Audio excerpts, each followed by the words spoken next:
The storyteller welcomes you to another nightmare. Plug in your earphones, close your eyes, and let us begin.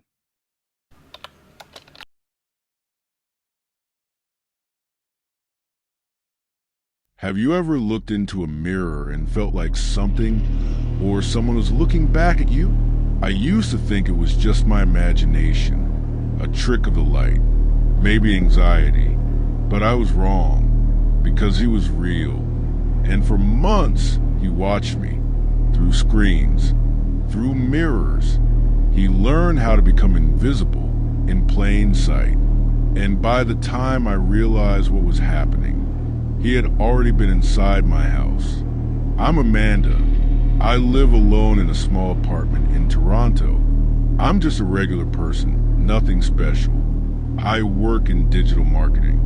I drink too much coffee. I binge watch horror movies. Funny, right? I never thought I'd be in one. It all started with something small, a friend request. I got a request from a guy named Jordan. We had one mutual friend, someone from my college program years ago.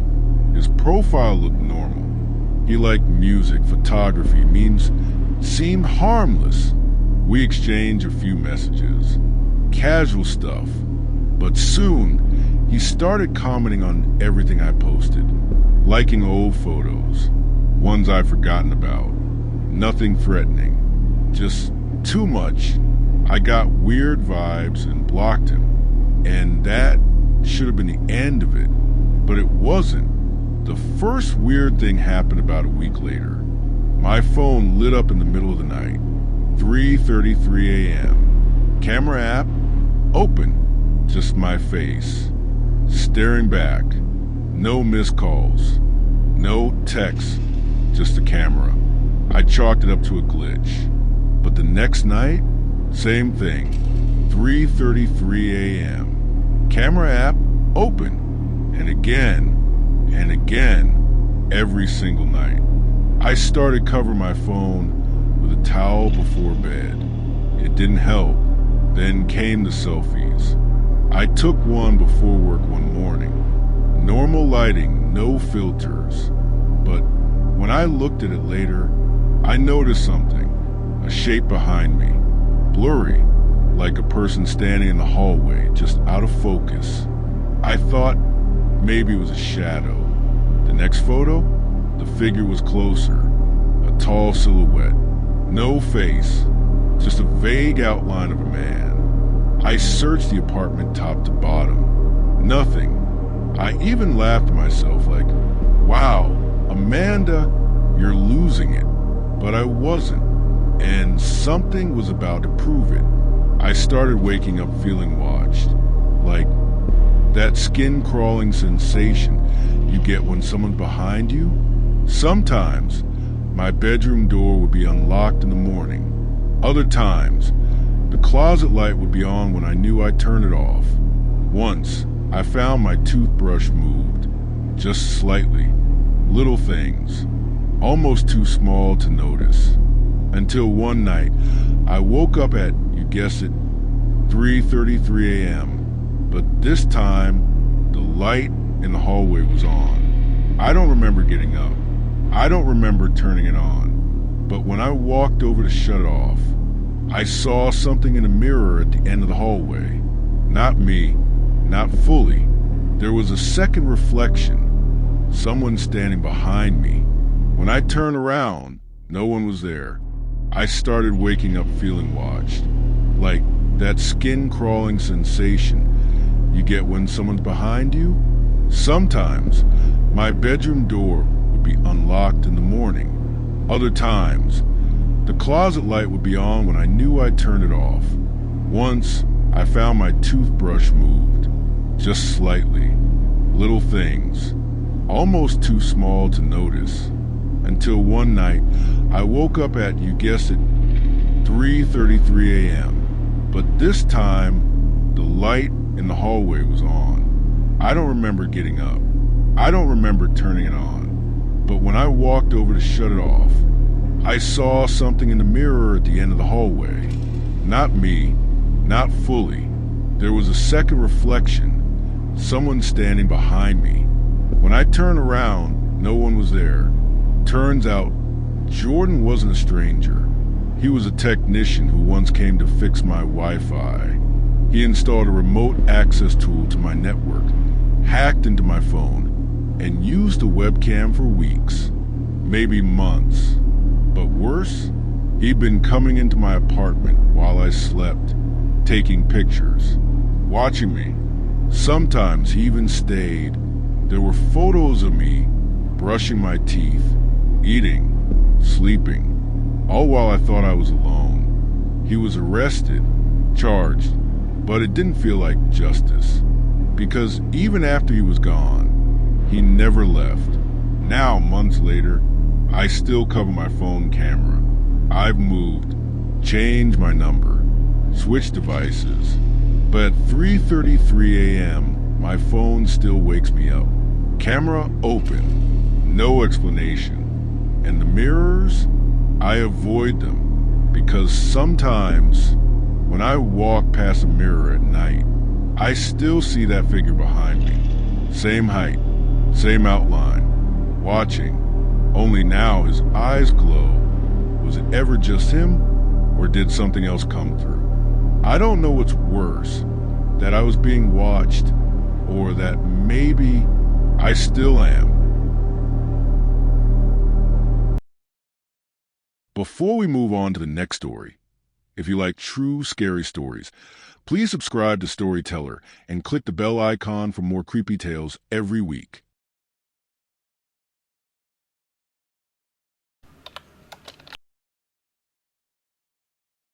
She was standing in the fog, right at the edge of the woods, barefoot.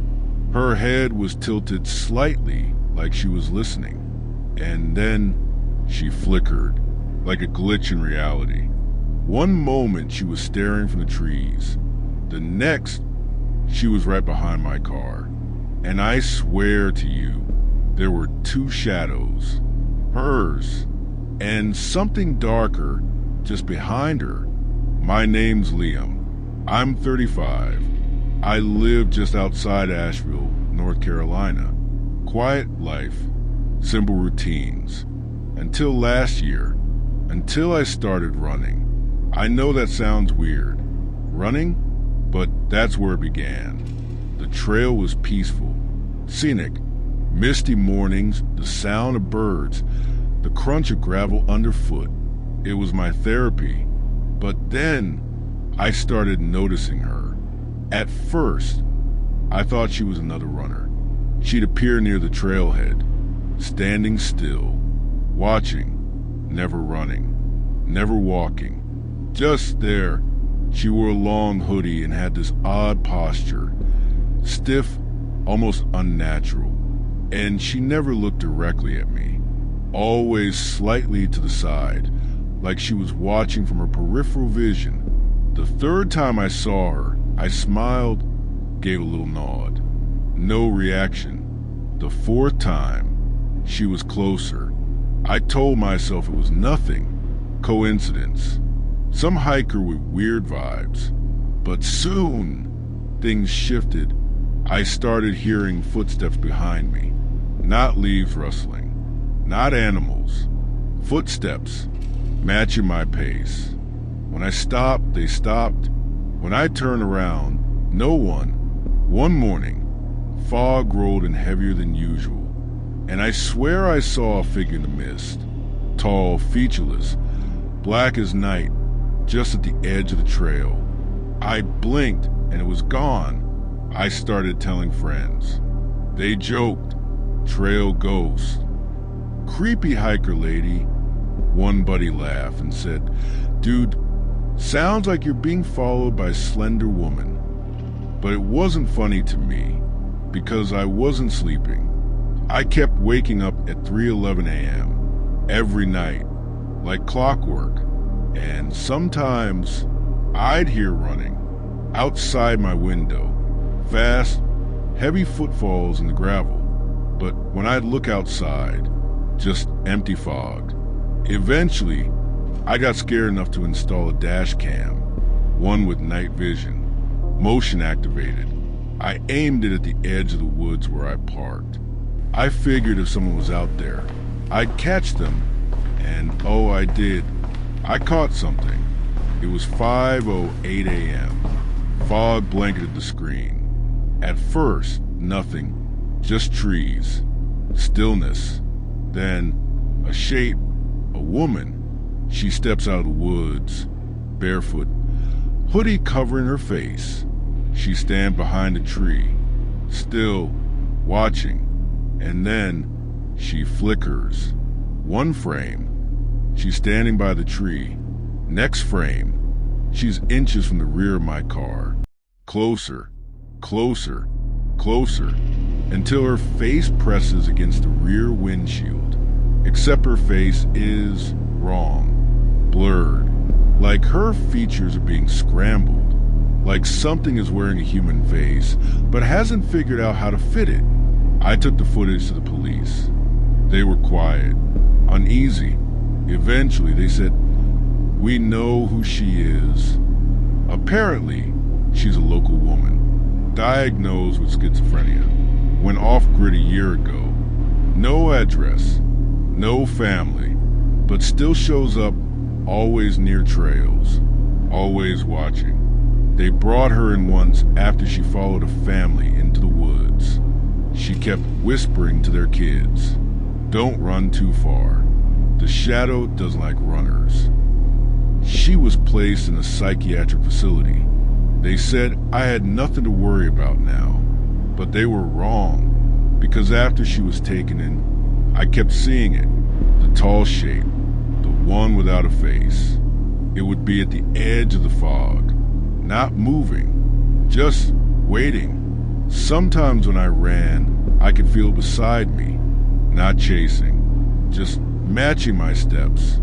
And once, when I looked down at the trail mid-run, there were two shadows, mine and something twice as tall. I stopped going out, stopped sleeping. Every mirror in my apartment got covered, because sometimes I see it behind me, even when I'm alone.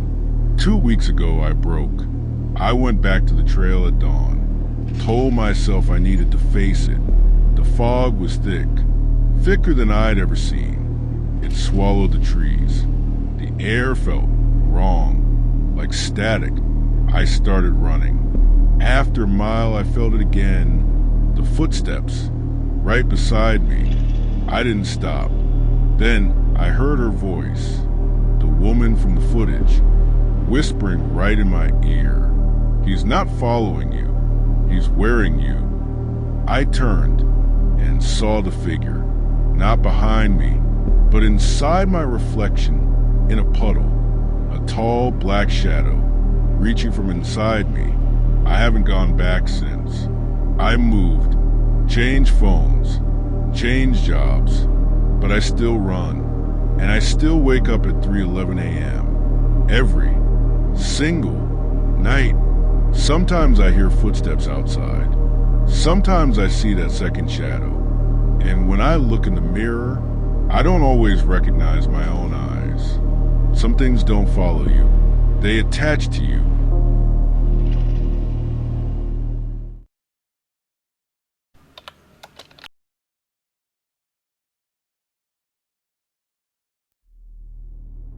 Have you ever looked into someone's eyes and seen nothing? Not sadness, not anger, just a black void, like their soul had been scraped clean? I did, every day for 3 weeks.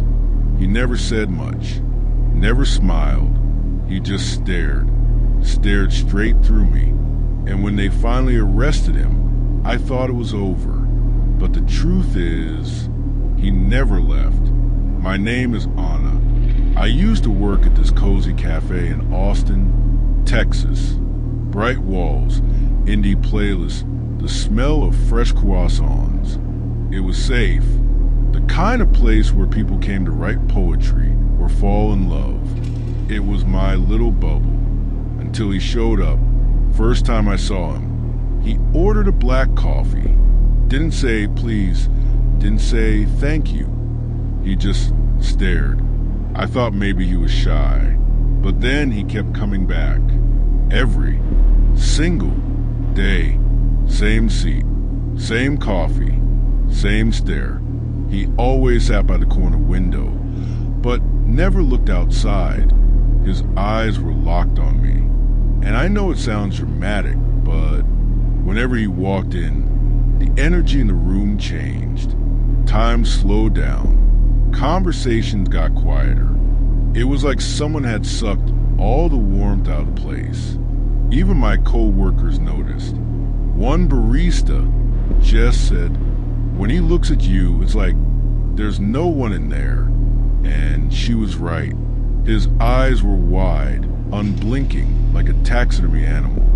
One evening, after closing, I found a note in the tip jar. Just 3 words in perfect block letters. You look tired. I hadn't told anyone I wasn't sleeping, not even my co-workers. But I was tired, exhausted. Actually, that night, I had my first episode of sleep paralysis. I woke up frozen in my bed, couldn't move, couldn't speak, and at the foot of my bed was him. Same hoodie, same empty stare, just standing there, like he'd been watching me for hours. And then he whispered, "I just want to see you again." I started seeing him outside of work, at the grocery store, outside my building, once standing across the street in the rain, just staring, never blinking, never approaching.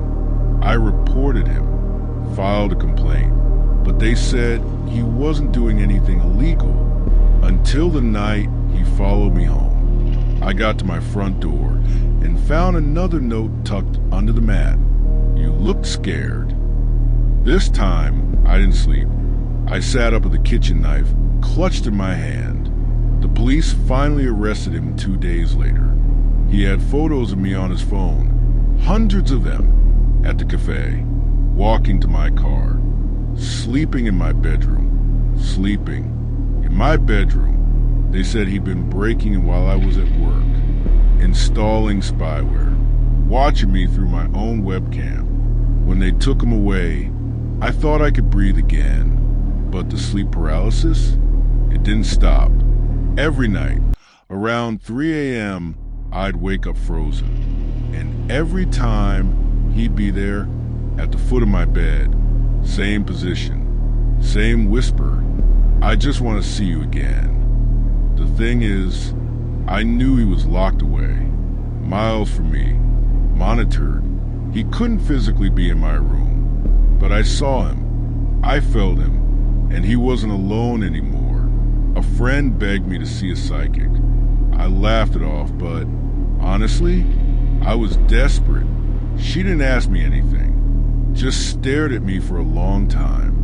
Then she said, "You picked up something. Something that wasn't meant to attach." I didn't understand. She told me that some obsessions don't end with arrest or death. Some bind. She called it a spiritual hitchhiker. She said I was never just being stalked by a man. I was being claimed by something darker that used him as a vessel. I moved apartments, quit the cafe, changed my phone number, social media, everything. I stopped talking to people. I didn't want anyone else to get near him, but it didn't help. The paralysis still came. The whispers stayed, and then the mirror started changing. Once, while brushing my teeth, I glanced in the mirror and saw him standing behind me. But when I turned, the room was empty, and when I looked again, his reflection was still there. Last week, I woke up gasping for air. Not paralyzed this time, just breathless. The mirror across from my bed was fogged up and drawn into the condensation. With a finger were the words, "I still see you." I shattered the mirror, called a priest. He said the same thing as the psychic. This isn't about what he did to your body. This is about what his obsession did to your soul. They say spirits attached to fear, to trauma, to obsession. That's what he was, what he is, even locked away, miles from here, sedated in a hospital bed. He still finds me, not in the streets, not in the cafe, but in the places no one can protect. My dreams, my mirrors, my silence. So if you ever feel like you're being watched, if you ever see something in the corner of your eye, or feel a chill when you're alone, ask yourself one thing. Is it really gone, or did it follow you home too? Obsession doesn't always die. Sometimes it stays and watches